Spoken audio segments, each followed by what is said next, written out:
suis d'accord. Ok, c'est parti pour l'enregistrement. Donc ça c'est bon. Alors on va essayer tout de suite de voir si ça marche encore. Ça marchait hier, mais des fois c'est pas une science exacte. Il suffisait que je le dise pour que je ne puisse plus partager les applications. Alors, pourquoi il ne veut pas? Bon, je vais partager tout l'écran, sinon ça devrait marcher quand même. Voilà, forcément, ça marchait si bien hier, ça on peut le mettre de côté. Bon, je vais partager l'écran, ça devrait marcher quand même, vous allez me dire. Hier, c'était encore plus pratique puisque je pouvais partager uniquement l'application. Je vais relancer la session, j'arrive dans 2 minutes. Hop.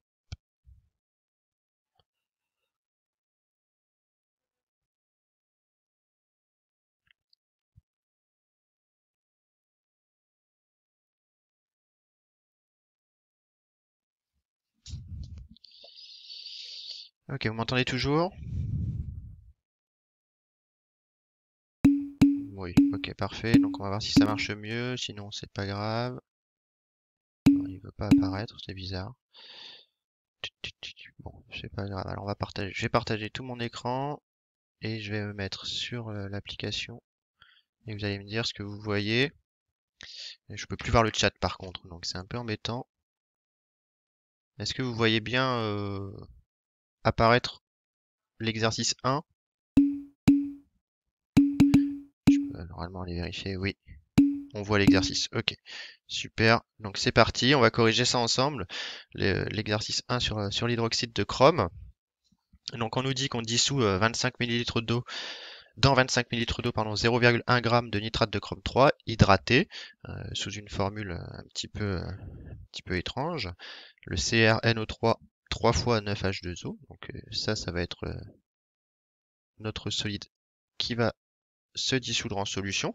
On ajoute goutte à goutte de l'hydroxyde de sodium. Un précipité gris vert va apparaître puis disparaître, laissant une solution verte. Donc on y va. Alors on va dessiner ça. Donc on calcule la concentration initiale en chrome 3. Donc la concentration initiale, on va l'appeler C0. Bah, c'est la quantité de matière tout simplement divisée par la masse molaire. Ah, alors il y a quelqu'un qui demande la parole. Ça va pas être facile pour moi étant donné que je partage l'écran de jongler. Je sais pas trop comment je vais gérer ça. Attendez. Comment j'arrête le partage? Hop, je vais arrêter le partage. C'était plus pratique hier, ça m'a pas fait exprès. Là, c'est pas grave. Hier, je pouvais partager uniquement l'application QuickTime et c'était franchement plus intéressant. Mais je sais pas pourquoi je ne peux pas ce matin. Forcément, ce qui marchait hier. Hop, bon, c'est pas grave. Et donc, n'hésitez pas à m'arrêter s'il y a un problème. Mais voilà, on va essayer de faire comme on peut. Donc, C0, c'est N sur V, pardon, c'est la quantité de matière sur le volume, et donc c'est la masse divisée par la masse molaire fois le volume. Donc la masse, on vous dit qu'on est venu dissoudre 0,1 g. Et la masse molaire, par contre, attention ici, il ne faut pas se faire piéger. On ne prend pas la masse molaire uniquement du chrome. Quand on dissout un cristal hydraté, la masse molaire, c'est la masse molaire de ce gros cristal. La masse molaire, c'est égal à la masse molaire de CrNO3 3 fois 9H2O. Il faut bien prendre absolument tout. C'est ce cristal qui est dissous, hein. En fait, on peut l'écrire sur le fait que le CrNO3 3 fois 9H2O va donner, si vous voulez, Cr3+, notre chrome 3, plus 3NO3-, plus 9H2O. Donc, voilà, si on part de N-mol, on va récupérer les N-mol. Les N-mol, ici, on va avoir N-mol, si vous voulez, 3N et 9N. Donc, c'est pour ça que le N de Cr3+, qui est ce qu'on cherche, nous, eh bien, il faut le calculer comme étant un petit m sur grand M du cristal tout entier. Donc, on peut faire le calcul.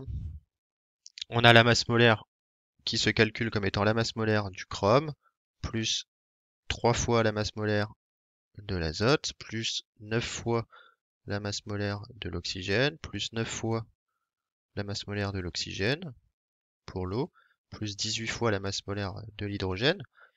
Donc on peut la calculer. Et on peut faire le petit calcul de quantité de matière qui est petit m sur grand M. Alors on va le faire ensemble. J'ai ma calculatrice à côté. Donc ça fait 0,1 g. On va déjà calculer la masse molaire. Donc faites-le aussi, comme ça on voit s'il n'y a pas de problème. Donc ça nous fait 18 oxygènes finalement. Alors moi je trouve 400 comme masse molaire. Je vous laisse le faire également, comme ça on vérifie.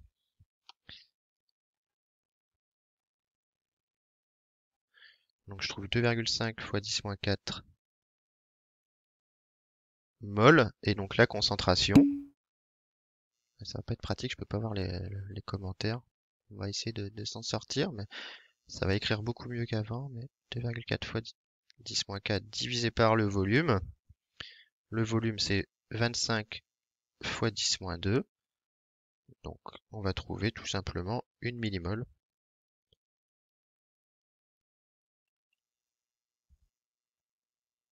par litre, hein, pour le nitrate de chrome 3.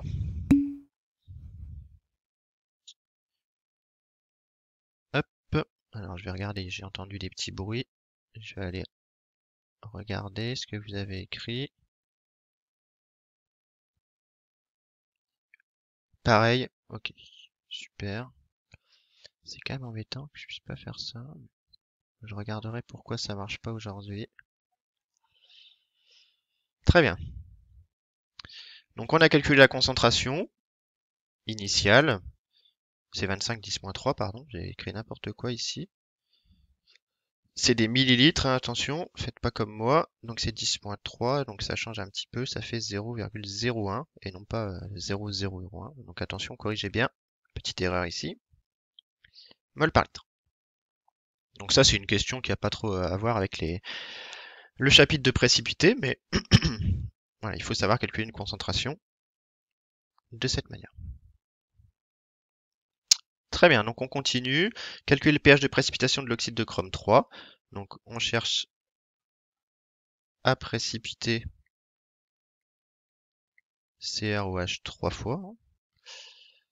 J'ai l'impression que ça défile pas en même temps sur l'écran. Peut-être que c'est mon ordinateur qui est pas très réactif. Donc, la réaction de précipitation, dans un premier temps, c'est Cr3 plus 3HO- égale à CrOH3, solide. Alors attendez, parce que je sais pas si ça défile. Désolé, hein, c'est un peu expérimental ce matin. Je peux pas partager grand chose. Pourquoi j'ai pas les applications? Je comprends pas.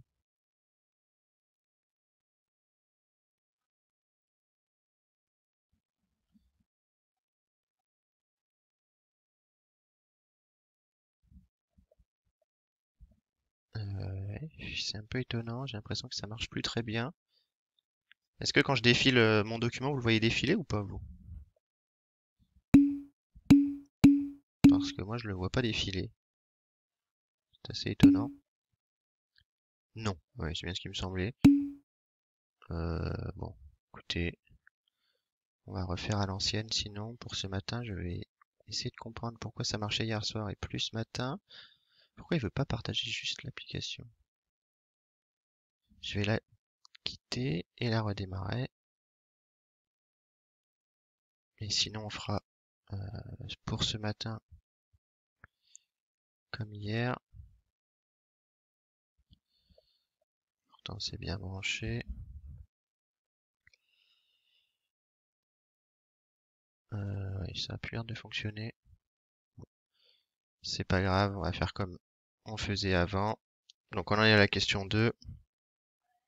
Je vais revenir sur le classique. Allez, c'est pas grave. Donc on était sur la question 2. J'ai plus besoin de ça.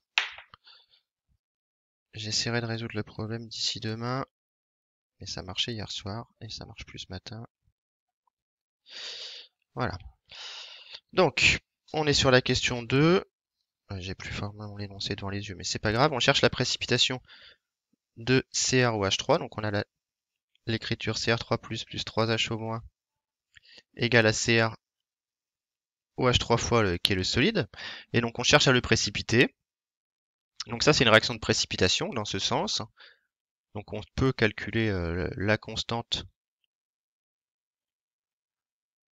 K qui est égale à 1 sur Ks, avec le Ks qui était fourni dans l'énoncé. Et donc la précipitation débute dès lors que le QR est plus petit que K.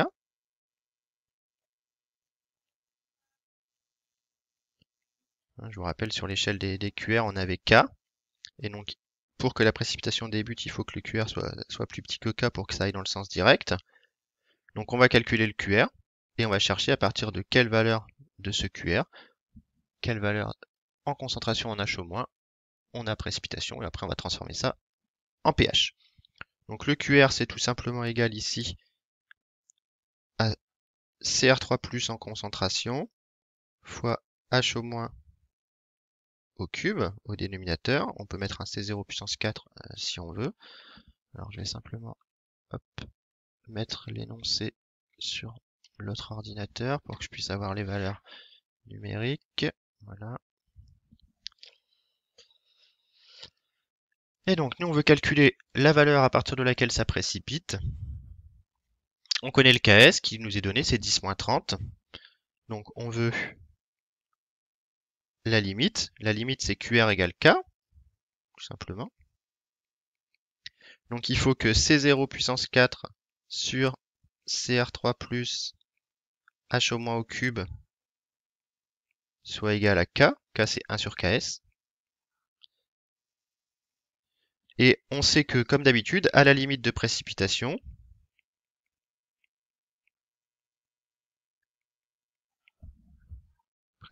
on a tout simplement que le chrome n'a pas encore été utilisé, donc sa concentration, c'est la concentration initiale de la question 1, C0, le 10-2 mol par litre.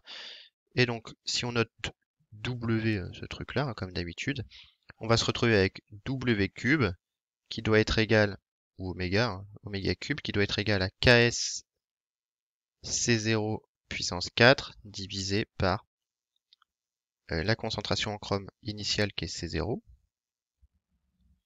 Et donc ici, plutôt que faire l'application numérique en termes de valeur de concentration, je vais passer en POH. Si je passe au moins log, ça va me faire 3 POH égale PKS moins PC0. Donc là, je suis passé au moins log, hein, tout simplement, pour avoir des valeurs plus faciles à lire. Et donc j'en déduis le POH de précipitation qui est égal au PKS moins PC0 sur 3. Le PKS, pardon, ça vaut 30. Le PC0, on avait trouvé que la concentration initiale valait 10-2, donc ça vaut 2. Et on divise par 3, donc ça nous fait 28 tiers. Donc le POH de précipitation, c'est 28 tiers. D'accord? Donc le pH, je vous rappelle la relation. Hein. Rappel. En solution aqueuse à 25 degrés, on a que pH plus POH est égal à 14. Donc on en déduit que le pH de la précipitation, il est égal à 14 moins le POH de la précipitation, c'est-à-dire 14 moins 28 tiers. 14 c'est 42 tiers, ça nous fait 14 tiers. Oui, je vais réexpliquer. Donc 42 tiers, 14 tiers, hein, c'est bon, et ça fait à peu près 4,7. Alors, je n'ai pas compris à partir de la limite de précipitation. Bah, on a dit dans le cours que pour que ça précipite, il fallait que le QR soit plus petit que K. Est-ce que ça va déjà pour cette partie? On cherche à ce que le QR devienne plus petit que K. Donc, ça commence à précipiter dès que le QR est plus petit que K, et en fait, ça commence à précipiter dès que le QR est égal à K. C'est là qu'on a le début de précipitation, puisque le QR, en fait, va évoluer dans ce sens-là. Hein. Étant donné que on ajoute petit à petit du H au moins. Et donc l'idée c'est d'obtenir un QR qui vaut K, QR égale K, ça se traduit par cette équation. Ça, je pense que ça va. Sauf que quand on commence la précipitation, c'est-à-dire quand le premier grain de cristal CrOH3 va apparaître, eh bien le chrome 3, juste avant, il n'avait pas encore été consommé. Donc si le chrome 3 n'avait pas encore été consommé, c'est que sa concentration, c'est la même que celle qu'il y avait au départ. C'est le C0 qu'on a calculé à la question 1. D'accord? À la limite de précipitation, dès lors que le premier grain de cristal va apparaître, eh bien, c'est que la concentration en chrome est égale à la concentration en chrome initiale, puisque le chrome n'a servi à rien d'autre. Il n'est intervenu dans aucune réaction. La seule réaction dans laquelle intervient le chrome 3, c'est la précipitation. Sauf que comme la précipitation n'avait pas encore démarré, eh bien le chrome 3 n'avait pas encore été utilisé, donc forcément sa concentration était maximale et inchangée. Ça, c'est l'équivalent du C tracé, hein, si vous voulez, dans le cours. Et après, je fais le petit calcul qui correspond à la pOH de précipitation et j'en déduis le pH de précipitation. C'est un petit peu toujours la même astuce. Et donc, on peut tracer le diagramme d'existence. On est déjà un petit peu parlé hier des pièges qu'on peut rencontrer. Le diagramme tel que ceux qu'on a rencontrés en cours, ce serait un diagramme en pOH. D'accord? Puisque c'est l'ion constitutif, c'est H-, c'est pas H3+. On aurait ici 28 tiers. 28 tiers, ça fait 9,3. On aurait ici Cr3+. Et là, on aurait le solide qui existe. Ça, ce serait comme dans le cours. Sauf que nous, on veut un diagramme en pH. Et donc, si on fait le diagramme en pH, évidemment, comme pH est égal à 14 moins pOH, bien ça change le sens. Et donc, on se retrouve avec Cr3+ à gauche et CrOH3 à droite. Alors, on peut pas trop se tromper, hein, puisque pour que le solide existe, hein, il faut qu'on ait quand même beaucoup de H- pour pouvoir faire la précipitation, et beaucoup de H-, c'est un milieu basique. Donc normalement, vous pouvez pas trop vous tromper sur le sens. Il faut bien que le précipité, CrOH3, existe en milieu basique. Ça n'aurait pas de sens qu'il existe en milieu acide, étant donné qu'il est formé de H-. Est-ce qu'il y a des questions sur le calcul pour le pH de la précipitation?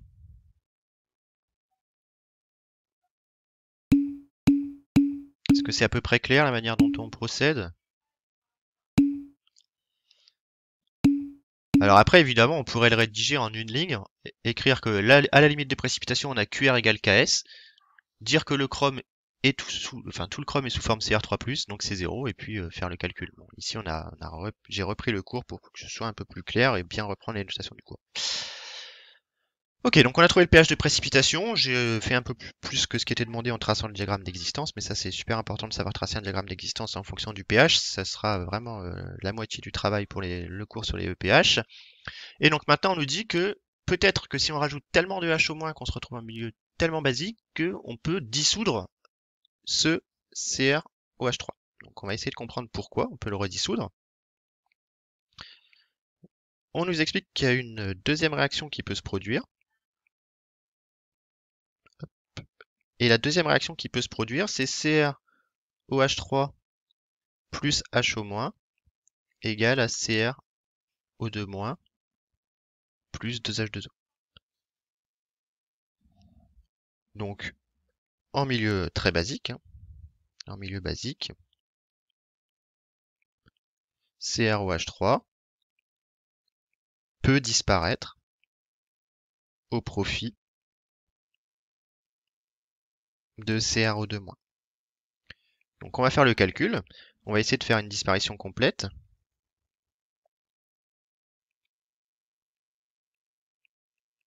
Et on va regarder si le pH correspondant à une disparition complète est bien un pH compris entre 0 et 14. Dans ce cas-là, si c'est le cas, eh bien ça veut dire qu'on peut vraiment faire disparaître complètement le CrOH3. Par contre, si le pH de disparition c'est pH égale 15, en solution aqueuse, c'est impossible. Donc on va faire ce calcul-là. Donc on a une réaction qui nous est donnée, on a la constante de cette réaction qui vaut 10 puissance moins 1,5. Et si jamais on veut faire disparaître totalement le CrOH3, on va voir ce qui se passe. Donc tant que le solide existe, encore une fois, j'insiste, hein, mais dans ce chapitre, c'est important de parler d'existence et de non-existence. Donc, tant qu'il existe, j'ai le droit d'écrire QREC égale K. Sinon, j'ai pas le droit. Dès lors qu'il n'existe plus, je vous rappelle qu'il n'y a plus d'équilibre, on n'a plus le droit de l'écrire. Donc, on écrit que QREC, alors QREC ici c'est égal à la concentration en CrO2- divisé par la concentration en HO-. Attention, H2O c'est le solvant, on le met pas, son activité vaut 1. CrOH3 c'est un solide, son activité vaut 1. Et ça c'est égal à K. Ça c'est vrai pour cette réaction. Évidemment, on a aussi QREC égale K pour l'autre réaction, qui est la réaction de précipitation qu'on a étudiée juste avant. Et donc, à la limite de disparition, cette fois-ci je me mets vraiment, lorsque le cristal disparaît complètement, à la limite de disparition de CrOH3, eh bien on a que la concentration en CrO2-, à quoi elle est égale? CrO2- c'est du chrome 3, vous pouvez vérifier par nombre d'oxydation que ça nous donne une oxydation plus 3, donc ça c'est notre chrome 3, et bien à la limite de disparition, on peut affirmer que tout le chrome 3, cette fois-ci, sera sous forme de CrO2-. Pourquoi? Parce qu'il n'y aura plus de solide, donc il n'y a plus de chrome sous forme de CrOH3, et parce que la concentration en Cr3+, va devenir absolument infime. On pourra faire le calcul après pour le vérifier, mais ça va devenir complètement infime. Donc au moment où le CrOH3 va disparaître complètement, je peux affirmer que tout le chrome 3 sera sous forme CrO2-. Et ça, c'est le C0 de la première question, hein, c'est le 10-2 mol par litre. Ça, c'est à la limite de disparition. Et donc, je calcule le HO- correspondant. Donc, le HO- correspondant. Vérifie tout simplement concentration en HO- égale concentration en CrO2- sur K, c'est-à-dire C0 sur K. C0 c'est 10-2, K c'est 10 puissance moins 1,5, donc on va trouver HO- égale 10 puissance moins 0,5 mol par litre. Ce qui veut dire qu'on a un POH qui vaut 0,5, ce qui veut dire par suite qu'on a un pH qui vaut 13,5. Donc dès lors qu'on passe le pH de 13,5, eh bien on n'a plus du tout de CrOH3, il est entièrement dissous. Et donc si on représente ça sur un diagramme d'existence en pH, on a vu qu'à 4,7, il y avait un premier passage du chrome 3 au CrOH3. Et on vient de trouver la deuxième barrière qui est à 13,5. On a CrO2-. Alors attention, quelques petites remarques. J'insiste tout le temps là-dessus, mais c'est très important de ne pas confondre existence et prédominance. Le solide, soit il existe, soit il n'existe pas. Donc ici, il n'existe pas. Ici, il n'existe pas. J'ai pas de solide. Par contre, ici, il existe. C'est la zone d'existence du solide. Ce qu'il ne faut pas confondre, c'est Cr3+ et CrO2- sont des espèces aqueuses. Elles existent absolument partout. C'est-à-dire que même dans la zone où j'ai du Cr3+, il existe du CrO2-. Mais la concentration en CrO2-, elle vaut epsilon tend vers 0. Et ici, il existe Cr3+, il n'y a aucune raison, mais la concentration en Cr3+, est égale à epsilon qui tend vers 0. D'accord? Il ne faut pas tout confondre. Le solide, soit il va exister, soit il n'existe pas. Et dans les zones où le solide existe, il y a aussi les ions, évidemment. Et dans les zones où il y a les ions, et pas le solide, il y a quand même les autres ions comme CrO2-. Ça, il faut pas confondre, c'est important, c'est un peu abstrait, mais il faut l'avoir compris au bout d'un moment. Est-ce que c'est pas trop abstrait le calcul du pH de disparition de CrOH3? Est-ce que vous avez des questions là-dessus? Est-ce que cette condition, elle vous semble légitime de dire que lorsque je fais disparaître complètement CrOH3, toute la concentration en CrO2-, c'est égal à C0? Alors ça, attention, hein, c'est vrai, car on néglige la dilution. Hein, on est quand même en train de rajouter du HO-, donc il faudrait quand même s'interroger sur les volumes initiaux. Hein, on néglige le facteur de dilution. On nous dit rien dans l'énoncé. Enfin, on nous dit qu'on a 25 millilitres. Voilà, il faudrait quand même calculer le volume ajouté pour pas faire de boulettes. Il faudrait connaître la concentration en HO- qu'on rajoute. Pourquoi CrO2- existe dans la zone d'existence du Cr3+? Parce que c'est un ion, et les ions, ils ont aucune raison de ne pas exister.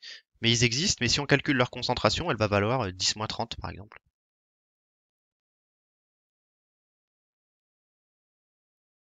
C'est un peu comme ce qu'on faisait quand on avait en acide base, on calculait les concentrations des différentes bases, et si on était à pH 1, bah, la base elle était en concentration 10-30, mais elle existait quand même.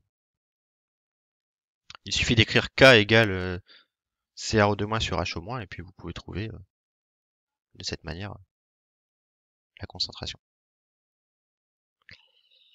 Très bien, donc il nous reste une petite question à faire. Sachant qu'on arrête l'ajout d'hydroxyde de sodium avec le pH de la solution vaut 11, déduire la composition de la solution. Donc là, on va repartir avec notre diagramme d'existence. Donc ça, c'est si vous êtes capable de tracer ce genre de diagramme pour des hydroxydes, vous avez déjà fait un travail énorme pour les potentiels pH, puisque c'est ça qu'on va avoir dans le diagramme potentiel pH. Donc on a CrO2- ici, on a CrOH3 ici, et on a Cr3+ ici. On nous dit qu'on est à pH de 11. Donc on est dans la zone d'existence du solide, donc CrOH3 existe. Pourquoi quand on a cuiré avec quelqu'un, on a CrO2-? On a supposé que tout le chrome 3 s'est transformé. Bah, à la limite de disparition, oui, j'ai supposé que tout le chrome 3 s'était transformé en CrO2-. Puisque je suis pas dans le pH suffisamment... Enfin, je suis à un pH tellement fort que le Cr3+ va être complètement minoritaire. C'est ça qu'on écrit. Mais c'est vrai qu'à la limite de disparition, là vous allez voir, je vais faire le calcul à pH égale 11, je ne suis pas à la limite... À pH égale 11, je suis pas à la limite de disparition de CrH3, je suis pas à la limite d'apparition de CrOH3, donc je ne peux pas dire que la concentration en chrome c'est égal à 10.2. On va être obligé de faire le calcul. Vous allez voir qu'on va mener le calcul, et après si vous avez d'autres questions, j'y répondrai avec plaisir. CrOH3 existe, on va faire une petite ligne quand même pour se laisser de la place. CrOH3 existe, donc on peut écrire QREC égale K pour chaque réaction dans laquelle intervient CrOH3.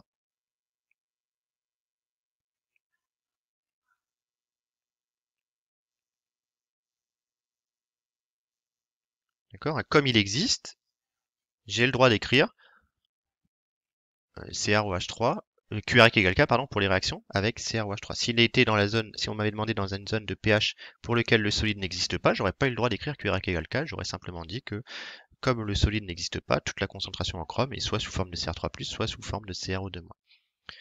Donc on a la première réaction qui était, donc premièrement, on a QREC égale K pour la précipitation.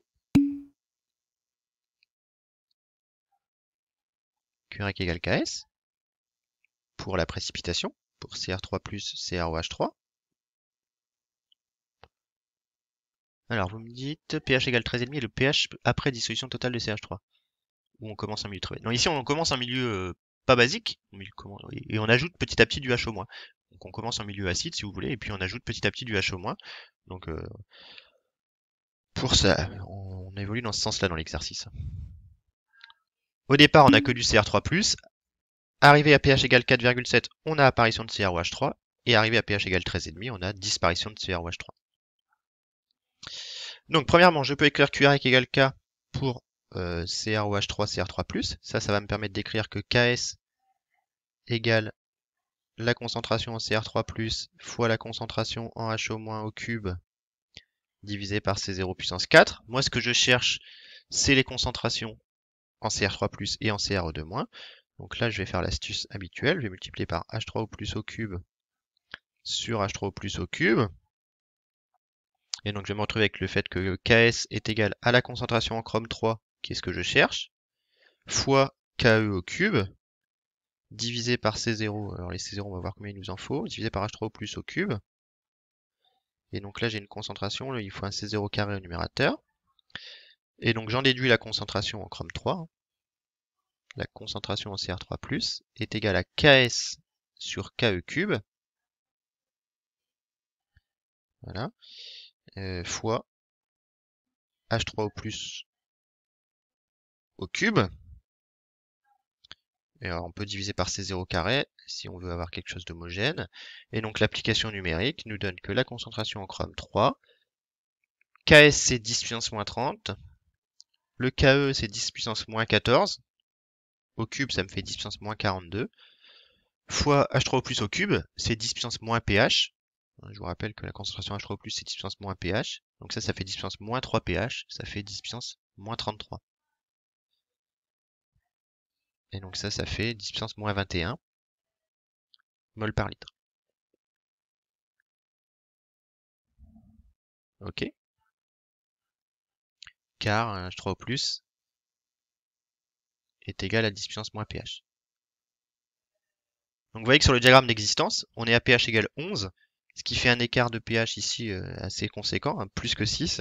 Donc on a quelque chose de tout petit en concentration pour les Cr3+. C'est pas du tout aberrant. Mais Cr3+ existe. D'accord? Il ne faut pas faire la confusion de dire que c'est le vrai zéro mathématique. C'est un epsilon tend vers 0. Mais il existe. Et je fais pareil pour la deuxième réaction. J'ai QREC égale K. Pourquoi est-ce que QREC égale K? La réaction n'est pas forcément finie. Bah, je suis à l'équilibre. On fait toujours de la chimie des états d'équilibre. On me dit qu'on arrête l'ajout d'hydroxyde de sodium. On suppose, on a bien agité, on suppose que la réaction est finie et on mesure le pH et on cherche à calculer les concentrations. Mais voilà, on fait jamais de chimie hors équilibre, c'est absolument pas au programme de vos 2 années de prépa. Donc j'écris QREC égale K pour la deuxième, CrOH3, CrO2- cette fois-ci. Donc on a vu que la réaction s'écrivait sous la forme CrOH3 plus HO- égale CrO2- plus 2H2O. Donc on en déduit que K est égal à concentration en CrO2- sur concentration en HO-. Et là on va faire la petite astuce, encore une fois, de multiplier par H3O+ sur H3O+. Et donc ça va me faire tout simplement concentration en CrO2-, qu'est-ce que je cherche, fois 10 puissance moins pH, divisé par le KE. Alors ici je suis plus homogène, il faudrait que je rajoute un C0, si je veux être très rigoureux. Ce serait pas très grave de ne pas le mettre. Et donc la concentration en CrO2-, qu'est-ce qu'on cherche? Elle est donc égale à KE fois K sur 10 puissance moins pH. KE c'est 10 moins 14, K c'est 10 puissance moins 1,5 d'après l'énoncé, et le pH est à 11, donc 10 moins 11, et donc ça nous fait 10 puissance moins 3 moins 4,5. Alors on peut faire l'application numérique, moi j'ai plus de place pour l'écrire, mais 10 puissance moins 4,5, ça nous fait 3,2 fois 10 moins 5 mol par litre. Je vais l'écrire ici.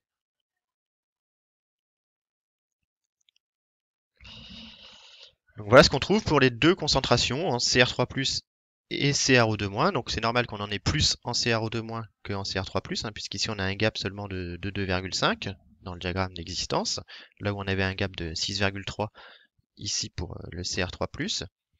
Est-ce que c'est normal que si je somme les deux concentrations, Cr3+ et CrO2-, je ne retrouve pas la concentration de départ?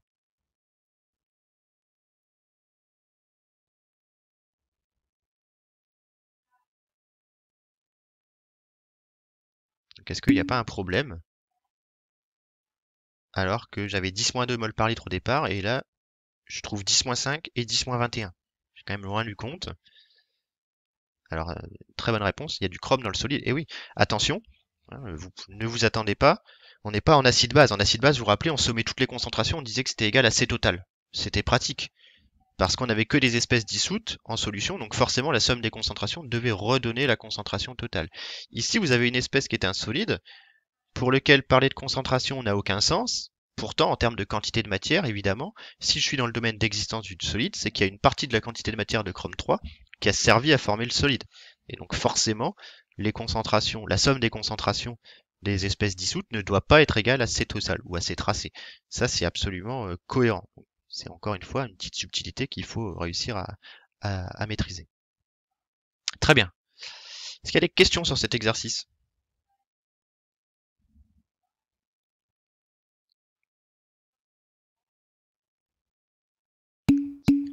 Donc c'est pas facile hein, comme exercice, il y a beaucoup de concepts qu'il faut maîtriser.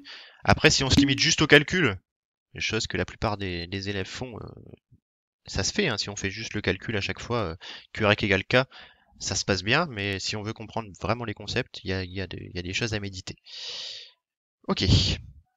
S'il n'y a pas de questions sur celui-ci, on va commencer le deuxième. On n'aura pas le temps de le finir, mais c'est pas grave, on le finira vendredi. Les deux réactions se finissent en même temps. Alors, il y a pas de on fait pas de cinétique à Mar, ici, on fait que de la thermodynamique. On sait pas quand est-ce que ça s'est fini. On admet simplement qu'on est à l'équilibre et que voilà, il y a plus de déplacement d'équilibre, si vous voulez. Mais on n'est pas sûr que la réaction soit finie. Mais on fait pas de cinétique. On fait de la thermodynamique, la thermochimie, donc on calcule l'équilibre. Après, on ne sait pas au bout de combien de temps cet équilibre va être atteint, mais s'il est atteint un jour, on n'en est même pas sûr, mais s'il est atteint un jour, ça va donner ces concentrations-là.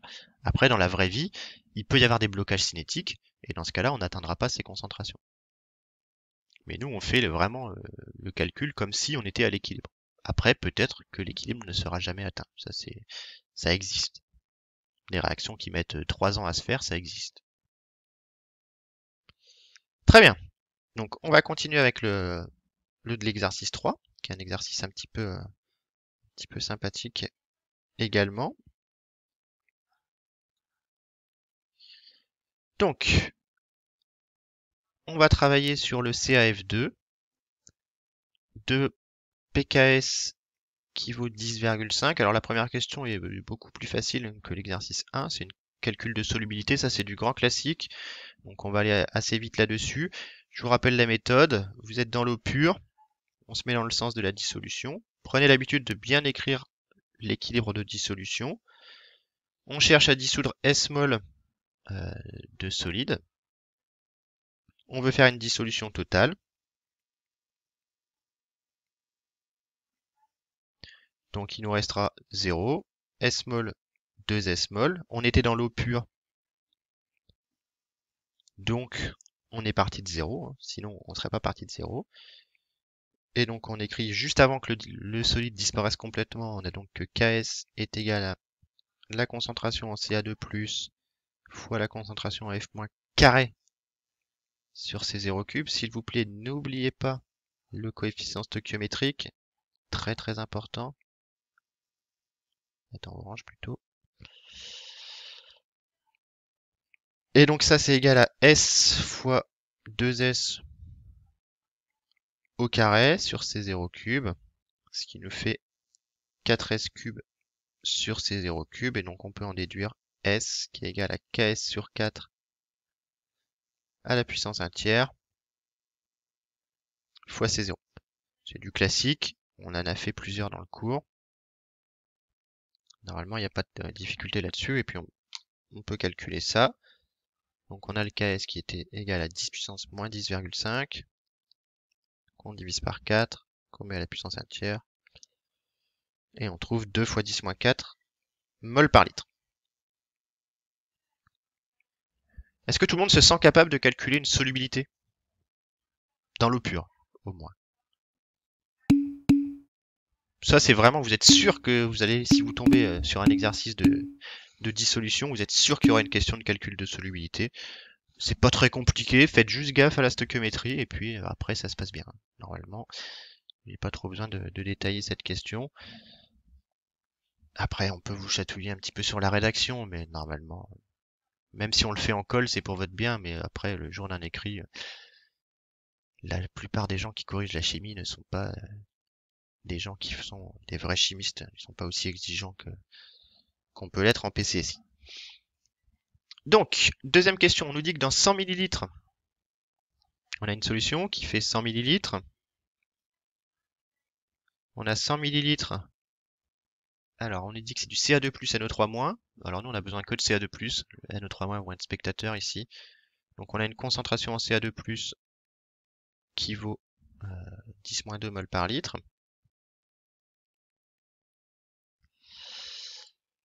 Et on veut rajouter quelques gouttes.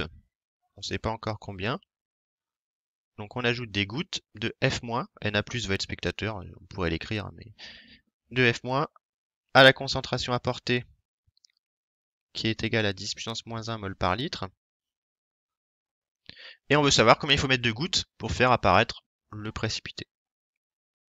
Donc ici on est dans le sens de la précipitation.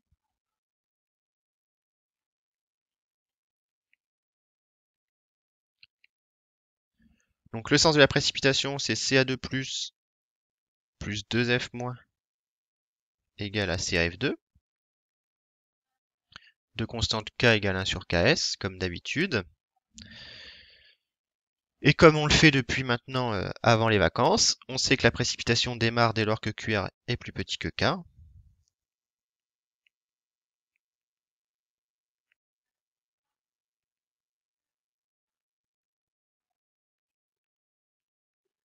Plus petit, normalement, plus petit ou égal, hein, mais plus égal, il va pas se passer grand chose. Et donc nous on cherche la limite de précipitation. Alors à chaque fois qu'il y a deux espèces, je vais répondre à votre question. À chaque fois qu'il y a deux espèces entre parenthèses, l'une des deux est spectatrice. Pas à chaque fois, mais quand on met deux espèces entre parenthèses, en fait, vous savez que pour apporter des ions en solution, ils sont forcément apportés par un solide à la base, et le solide à la base est forcément électriquement neutre. Donc, vous ne pouvez pas apporter du Ca2+ en mettant du Ca2+. Mais pour apporter du Ca2+, ici on a dissous un cristal de CaNO3 deux fois, qui nous a apporté le Ca2+. Il s'avère qu'ici, NO3- n'intervient pas dans les PKS qui vous sont donnés en bas dans l'énoncé. Prenez l'habitude de regarder les PKS, vous allez tout de suite voir quels sont les ions. Ici, on voit bien qu'il y a du Ca2+, du F-, du Ba2+, du F-. Donc ici, NO3- n'intervient pas, Na+ ne va pas intervenir non plus. Maintenant, on avait fait un exercice acido-basique où on apportait NH4+, et S2-, qui ensuite réagissaient tous les deux ensemble. Donc ça peut arriver que les deux espèces interviennent. Il n'y a pas de règle là-dessus. Simplement, pourquoi on met toujours deux espèces entre parenthèses? Parce qu'on ne peut pas apporter un ion en solution, sauf à l'aide d'un cristal qui à la base est électriquement neutre. C'est pour ça qu'on fait ça. Là j'ai été un peu vite, c'est vrai, pour dire que les autres étaient spectateurs. Donc limite de précipitation, QR égale K, comme on l'a fait tout à l'heure. Donc ça revient à écrire que le QR ici c'est C0 cube sur Ca2 plus F moins carré est égal à 1 sur Ks. Voilà ce qu'on doit écrire. Et à la limite de précipitation, évidemment, c'est la première fois que va apparaître le cristal. Eh bien, je peux dire que la concentration en Ca2+, elle est égale à sa concentration initiale. Celle-ci, on peut l'appeler C0. C0 à la limite, puisque le Ca2+ n'a pas encore été consommé pour former le solide. Par contre, vous avez vu tout à l'heure que quand on était en plein milieu du diagramme d'existence, quand le solide existait, on a consommé énormément du Ca2+ pour former le solide, donc là on n'aurait pas le droit de dire ça. Mais ça, j'ai le droit de le dire à la limite de précipitation. Alors ici, c'est à la limite d'apparition, si on veut. Car on néglige la dilution. Encore une fois, hein, c'est important, si on négligeait pas la dilution, il faudrait calculer le facteur de dilution. Donc le Ca2+, je l'ai, c'est C0, c'est 10-2 mol par litre. Le Ks, je l'ai, il me reste plus qu'à calculer F-, donc ça c'est KS1 dans l'énoncé. Donc on peut en déduire F-. Bon, je vais effacer ce que j'ai fait, j'ai pas trop le choix. Donc le précipité apparaît dès que la concentration en F- vérifie C0 cube sur C0, ça c'est la concentration en calcium, fois F- carré, est égal à 1 sur Ks. Soit concentration en F- carré égale à Ks sur C0 fois C0 cube. Et donc si on fait une application numérique, on va trouver que la concentration en F- au carré doit être égale à 10 puissance moins 10,5 pour le Ks, c'est Ks1 ici, sur 10-2 fois 1 au cube, ce qui nous fait 10 puissance moins 8,5. Et donc on trouve que la concentration en F- doit être égale à 10 puissance moins 4,25 mol par litre. Attention, ça c'est dans le bécher de 100 millilitres. Hein. Évidemment, on part d'une concentration qui vaut 10-1, mais les gouttes de F- qu'on ajoute arrivent dans un bécher qui fait 100 millilitres, donc évidemment elles n'ont plus la concentration 10-1 quand elles arrivent dans le bécher, elles sont diluées. Donc il faut que j'arrive à avoir une concentration de F- qui vaut 10 puissance moins 4,25 mol par litre dans le bécher pour que le précipité apparaisse. Maintenant, il faut que je calcule combien de gouttes à 10 moins 1 mol par litre je dois mettre pour arriver à une concentration de 10 puissance moins 4,25 mol par litre dans le bécher. Donc là, on va utiliser la dilution. Donc F- est dilué lorsqu'il est introduit. Et je vous rappelle qu'une dilution conserve la quantité de matière. Une dilution conserve la quantité de matière.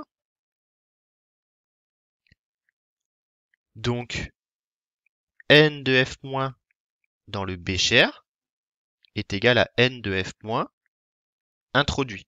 Ça, ce sont les quantités de matière. C'est pour ça que je mets des petits n, ce sont des moles. N de F- dans le bécher, c'est la quantité de matière que je veux atteindre pour obtenir la précipitation. Donc ce N de F- dans le bécher, ici, lui, il est égal tout simplement à la concentration F-, que je pourrais appeler concentration F- limite, qu'on cherche à atteindre, fois le volume de la solution, qui vaut 100 millilitres. C'est donc égal à 10 puissance moins 4,25 fois 0,1 litre, c'est-à-dire 10 puissance moins 5,25. Et N de F- introduit, par contre, c'est la quantité de matière introduite en F-, c'est C fois V, c'est C apporté fois V apporté, et C apporté, on a vu que c'est la concentration initiale des ions fluorures, c'était 0,1, c'est donc 0,1 fois V apporté. On en déduit que 0,1 fois V apporté doit être égal à 10 puissance moins 5,25, et donc on en déduit que le volume apporté en F- doit être égal à 10 puissance moins 5,25 divisé par 0,1, c'est-à-dire 10 puissance moins 4,25. Et donc là, on va faire le calcul numérique quand même, pour savoir combien ça fait de litres. Donc ça fait 5,6 fois 10 puissance moins 5 litres. Alors nous, dans l'énoncé, on nous donne le volume d'une goutte en microlitres. Donc on va donner ce volume en microlitres. Ça fait 56 microlitres. Donc dès lors que j'ai apporté 56 microlitres de F- dans la solution, le précipité apparaît. Conclusion, combien faut-il de gouttes pour faire apparaître le précipité? 2 gouttes. Très bien. N'écrivez pas 1,2 gouttes ou je sais pas combien, 2 gouttes suffisent. Donc rendez-vous bien compte, hein. Vous avez un bécher 100 ml, c'est quand même beaucoup, de Ca2+, vous venez mettre 2 gouttes de F-, et hop, le précipité apparaît. Donc évidemment, quand on va faire les TP de précipitation, les TP de chimie de précipitation, très souvent on va vous demander d'introduire les espèces goutte à goutte parce que ça va très très vite. Selon le solide, évidemment, si vous essayez de faire précipiter du NaCl, il va pas falloir 2 gouttes, hein, il va en falloir beaucoup plus. Maintenant, si vous faites précipiter du chlorure d'argent ou du fluorure de calcium ici, eh bien ça précipite très très vite. Alors, on n'aura pas le temps de faire la dernière question, donc je vais bien prendre le temps de répondre à vos questions sur celle-ci. Donc je pense que jusqu'au calcul ici, le 10 puissance moins 4,25, ça change pas beaucoup de l'exercice 1, donc je pense que jusque-là ça va. Est-ce que pour la partie sur la dilution, ça vous paraît simple, cohérent, abordable, logique? Est-ce que vous auriez pensé à faire ça pour calculer le volume nécessaire? Combien de gouttes? Il faut y penser, ouais, il faut être capable déjà de calculer la concentration en ion fluorure qu'il faut pour faire précipiter. Donc ça, normalement, ça va. Et une fois qu'on a trouvé qu'il fallait 10 puissance moins 4,25 mol par litre de fluorure, bah, il faut savoir que le fluorure vient de la burette et que quand il vient de la burette, si je mets une goutte dans 100 millilitres, évidemment, ça dilue d'un facteur 100. Donc il faut être capable de faire ce calcul. Est-ce que vous avez des questions là-dessus?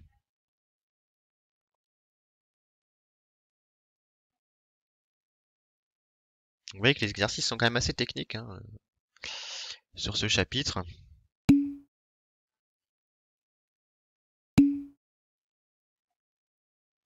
Donc j'ai essayé d'aller assez doucement parce que c'est vrai que ces exercices sont un peu durs. L'exercice 1, c'est un peu abstrait, il faut déjà penser à savoir le faire en POH, ça c'est déjà un premier calcul à savoir faire, et ensuite après il faut savoir transformer en pH. Dans la suite on va travailler qu'en pH, donc c'est pour ça que cet exercice est intéressant, et puis l'exercice 3 c'est vraiment un peu technique, hein. Il faut savoir calculer la concentration limite, après il faut savoir jongler avec la dilution. Alors la concentration CA2+, bah, elle, pour le coup, c'est la même. Pourquoi? Parce que, eh bien, quand on fait une dilution de 60 microlitres dans 100 millilitres, eh ben, cette fois-ci, c'est négligeable la dilution. Autant la dilution est complètement importante pour le fluorure qui passe d'un volume tout petit à un volume très grand, autant le calcium, lui, il passe d'un volume de 100 millilitres à un volume de 100 millilitres plus 60 microlitres. Ça se ressent pas. Donc c'est pour ça qu'on n'a pas calculé de facteur de dilution sur le calcium. Par contre, le facteur de dilution sur le fluorure, je ne peux pas l'oublier. Je peux l'oublier sur le calcium, clairement, il n'y a pas de problème, hein, puisque je passe de 100 ml à 101 ml, admettons. Dans ce cas-là, ça se sent pas. Par contre, quand on passe de 40 microlitres à 100 ml, bah là, vous avez un facteur de dilution absolument énorme, hein.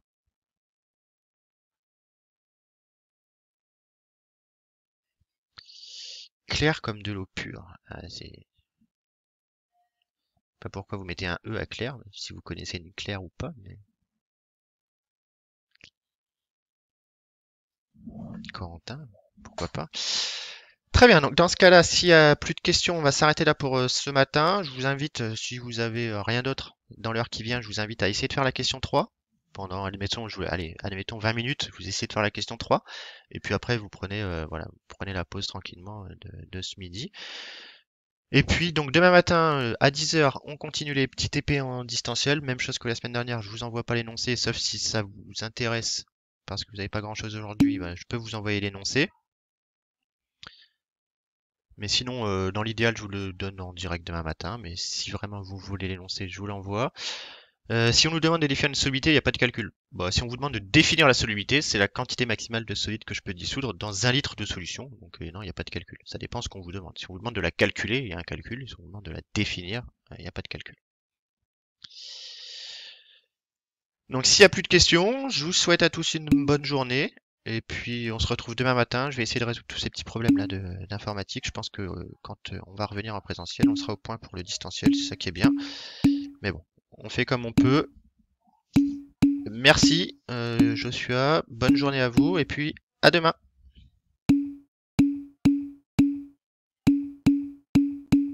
Et encore merci Timothée, hein. Hier soir ça marchait super bien. Et ce matin, bon, c'était pas idéal.